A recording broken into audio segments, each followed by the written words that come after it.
নমস্কার বন্ধুরা, মন্টিস কিচেনে আপনাদের স্বাগত। আপনারা তো বোয়াল মাছের রেসিপি অনেক রকমের খেয়েছেন। একবার এই পদ্ধতিতে এই মশলা দিয়ে বানিয়ে দেখতে পারেন, খেতে কিন্তু ভীষণ ভালো লাগে। আপনাদের কাছে পুরো ভিডিওটা দেখার অনুরোধ রইল। নিয়ে নিয়েছি বোয়াল মাছ, নুন হলুদ মেখে নেব। ব্যাস মাখা হয়ে গেছে আমার। এবার চলুন মশলাটা রেডি করি। কি কি মশলা নিচ্ছি দেখে নিন। এবার একটি মিক্সিং জারে নিয়ে নেব পেঁয়াজ কুচি, আদা রসুন, গোটা শুকনো লঙ্কা, ধনে, জিরে, মৌরি, টমেটো। এবার এটা পেস্ট করে নেব। ব্যাস পেস্ট হয়ে গেছে দেখুন। এবার একটি কড়াই বসিয়ে দিয়েছি, তেল গরম হয়ে গেছে। এবার একটা একটা করে মাছ ছেড়ে ভেজে নেব।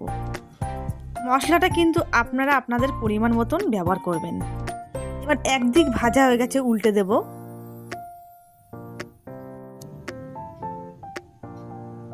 ব্যাস ভাজা হয়ে গেছে, এবার উঠিয়ে নেব আমি। প্রত্যেক কটা মাছ এরকম করে ভেজে নেব। এবার ওই তেলের মধ্যেই দিয়ে দেব কালো জিরে সম্বার আর মশলার পেস্ট। এবার ভালো করে কষিয়ে নেব। দিয়ে দেব হলুদ গুঁড়ো, পরিমাণ মতো নুন, চিনি। যারা মাছের চিনি পছন্দ করেন না তারা দেবেন না, আমি সামান্য ব্যবহার করলাম। আর কালারের জন্য দিয়ে দিলাম একটু কাশ্মীরি লঙ্কার গুঁড়ো আর সামান্য একটু জল।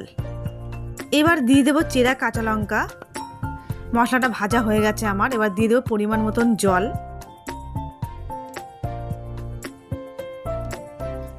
ব্যাস ফুটে গেছে। এবার একটা একটা করে ভেজে রাখা মাছ দিয়ে দেব। এবার মাছ দিয়ে 2 মিনিট ফুটিয়ে নেব। এবার উপর দিয়ে দিয়ে দেবো ধনে পাতা। ব্যাস আমার রেডি হয়ে গেল বোয়াল মাছের ঝাল। অবশ্যই আপনারা ট্রাই করে দেখবেন একবার।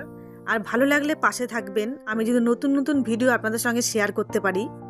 আর লাইক, কমেন্ট, শেয়ার আর চ্যানেলটিকে সাবস্ক্রাইব করে দেবেন। আপনারা ভালো থাকবেন, সুস্থ থাকবেন।